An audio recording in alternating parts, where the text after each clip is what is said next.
Okay, what about making concessions for band members who work during rehearsal time?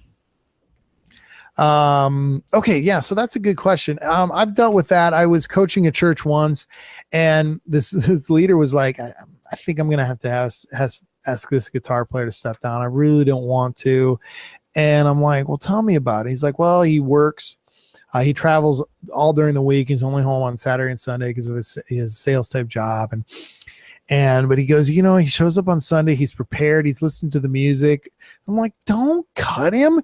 It's one of those things where, he was one of the only electric guitar players, and the guy had the right attitude. He had the right preparation. He had the right heart.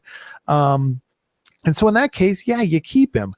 And you figure out, okay, what do we make concessions? Yes, we do at times.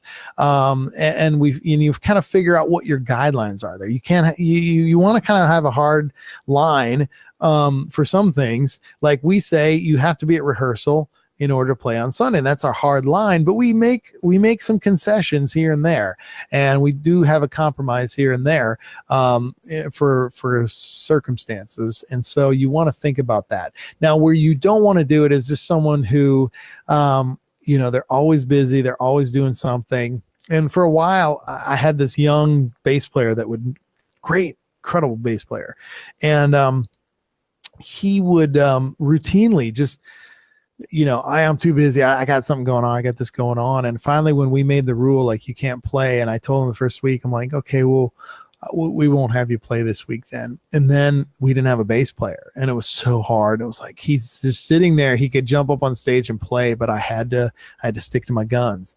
And after a while, he started making it to rehearse a little more often. So sometimes you need to be making that hard line, and other times you make concessions. So it's just, you got to know what you're dealing with there, people wise. So, all right. What are we at here? We're pushing 11 o'clock. So you guys are